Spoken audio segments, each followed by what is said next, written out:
binti Isa, salah seorang kaki tangan syarikat We Want Food atau nama singkatannya adalah WWF. Syarikat WWF membawa makna kami mahukan makanan atas tujuan untuk mengutamakan penjualan makanan sejuk beku sebagai produk jualan utama dalam syarikat ini.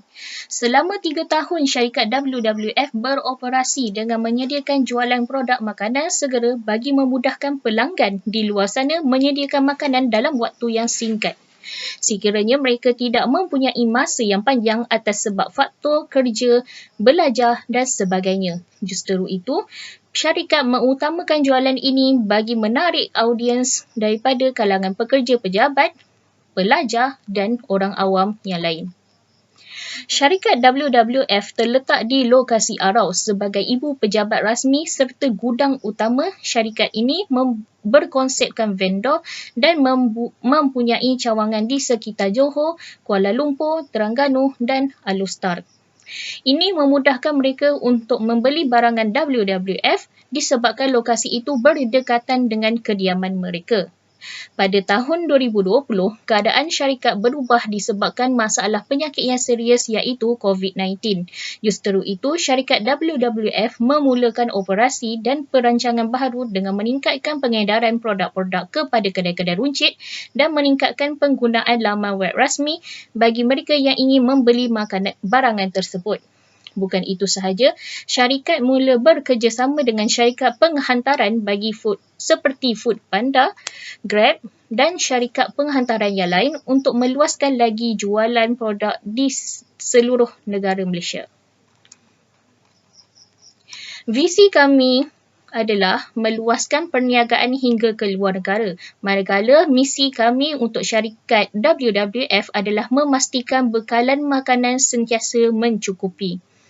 Objektif kami yang pertama adalah memasarkan produk tempatan ke luar negara. Objektif yang kedua adalah membuka peluang perniagaan kepada usahawan tempatan. Yang terakhir adalah menjadikan syarikat pilihan pertama masyarakat di Malaysia. Assalamualaikum warahmatullahi wabarakatuh. Saya Nur Hafiqah binti Ismail dengan nombor matrik 17142084. Hari ini saya akan bentangkan tentang Carta Organisasi bagi syarikat WWF, iaitu syarikat We Want Food. Syarikat We Want Food ini mempunyai seorang pengarah pengurus iaitu Izzati Isa, pengarah pentadbiran Syekh Muhammad Noor, pengarah pengeluaran Karina Mustaha, pengarah pemasaran Fatih Halim dan pengarah kewangan itu saya Hafiqah Ismail. Syarikat We Want Food juga mempunyai kaki tangan pegawai dokumentasi, pegawai projek, pegawai teknologi, pegawai kewangan serta pengurus produksi. Ahli syarikat ini iaitu kaki tangan sangat penting untuk melicinkan semua urusan di syarikat WWF. Seterusnya infografik bagi servis penghantaran produk sewaktu COVID-19 di mana pelanggan boleh membuat pesanan atas talian menggunakan website wewantfood.com ataupun membuat pesanan dengan menelefon di hotline 1706061900. Seterusnya, setelah pesanan dibuat, syarikat We Want Food akan membuat penghantaran produk secara pos. Seterusnya, pelanggan juga boleh memesan sebarang produk di GrabFood ataupun Foodpanda, serta syarikat We Want Food juga menghantar produk-produk ke kedai runcit menggunakan kenderaan syarikat. Syarikat We Want Food bertujuan untuk memasarkan produk-produk tempatan dan produk-produk ini mempunyai pelbagai jenama serta pelbagai jenis bungkusan. Salah satunya adalah seperti di dalam tin, di dalam plastik dan kotak. Syarikat We Want Food ini adalah syarikat yang membekalkan makanan sejuk beku dan juga makanan segera. Assalamualaikum dan salam sejahtera. Saya Fatih binti Halim, nombor kad matrik 171420023.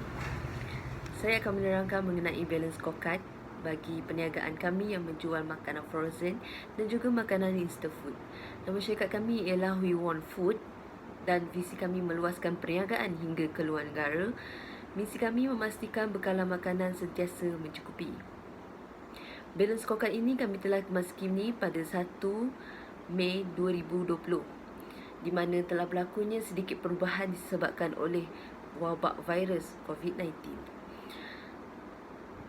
Kami punya syarikat mempunyai nilai utama iaitu cekap, dipercayai dan fleksibel. Kami pun syarikat terlibat dalam kepimpinan dan juga komunikasi interaktif. Dan elemen pertama ialah orang dan alat. Dalam bahagian ini terdapat 6 item, iaitu yang pertama, meningkatkan pengetahuan tentang keperluan pelanggan semasa dan akan datang. Yang kedua, berpengetahuan asas. Dan ketiga, meningkatkan garis panduan. Keempat, meningkatkan isu semasa mengenai keperluan pelanggan. Kelima, meningkatkan teknologi dan fasiliti. Dan yang terakhir ialah meningkatkan kesedaran organisasi. Dalam item ini, kita boleh lihat meningkatkan pengetahuan tentang keperluan pelanggan semasa dan akan datang. Ianya akan kita tujukan kepada berpengetahuan asas, meningkatkan garis panduan dan meningkatkan teknologi dan fasiliti.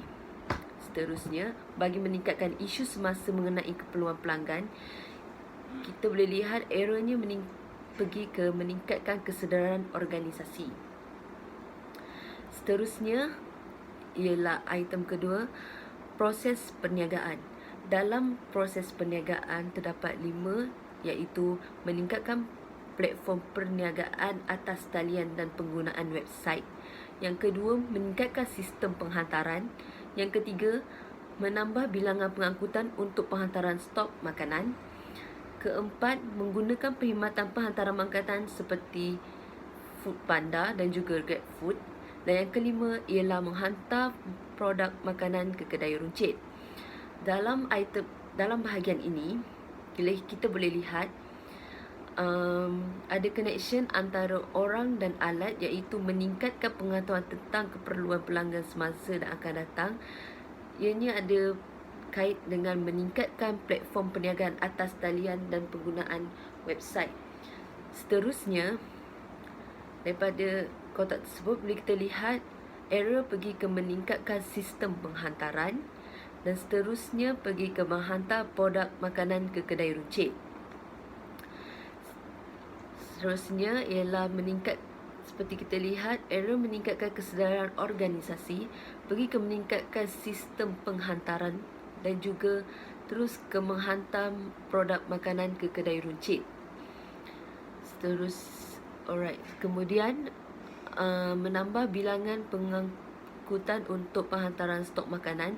Kami menggunakan perkhidmatan penghantaran makanan seperti Foodpanda dan juga GrabFood, di mana mereka akan menghantar produk makanan ini ke kedai runcit dan juga orang yang telah membeli makanan melalui website kami. Seterusnya ialah elemen ketiga, pengawasan sumber. Dalam bahagian ini hanya ada satu sahaja, iaitu optimumkan penggunaan sumber, iaitu keuangan, manusia dan aset. Seperti yang kita lihat, terdapat connection antara error meningkatkan sistem penghantaran, keoptimumkan penggunaan sumber keuangan, manusia dan aset. Kemudian kita boleh lihat juga ada connection kepada item seterusnya, iaitu item pelanggan dan pihak berkepentingan, iaitu luaran. Dalam item ini terdapat 4 bahagian, iaitu meningkatkan hubungan antara pelanggan dan pemegang saham. Yang kedua, meningkatkan kemudahan akses. Yang ketiga, meningkatkan kesediaan mengakses. Dan keempat, pengalaman pelanggan yang unggul.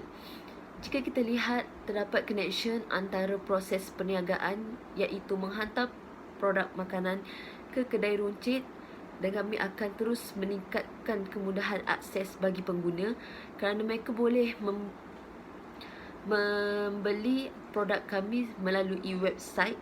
Dan juga kalau daripada kedai runcit boleh membuat order melalui website kami dan kami akan menghantarnya dalam sebulan hanya 2 kali sahaja. Dan seterusnya, kita lihat ada juga connection antara penggunaan perkhidmatan penghantaran makanan seperti Foodpanda ataupun GrabFood kepada meningkatkan ketersediaan akses. Okey, bagi ketiga-tiga bagi keempat elemen di bahagian pelanggan dan pihak berkepentingan luaran, kita boleh lihat connection antara meningkatkan hubungan antara pelanggan dan pemegang saham, meningkatkan kemudahan akses dan juga meningkatkan ketersediaan akses adalah untuk pengalaman pelanggan yang unggul. Assalamualaikum dan selamat petang. Saya Nur Aisyah binti Muhammad akan membentangkan tentang Business Model Canvas ataupun BMC syarikat kumpulan kami iaitu We Want Food.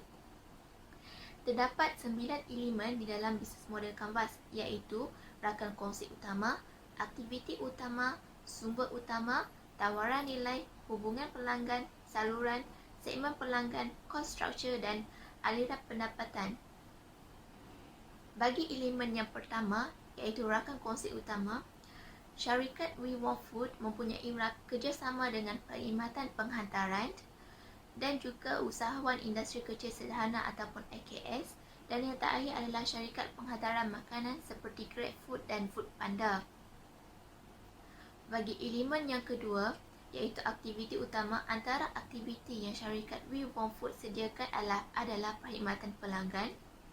Seterusnya, usahawan IKS menghantar produk ke kedai runcit dan syarikat We Want Food mempunyai cawangan di negeri Kedah, Terengganu dan Johor.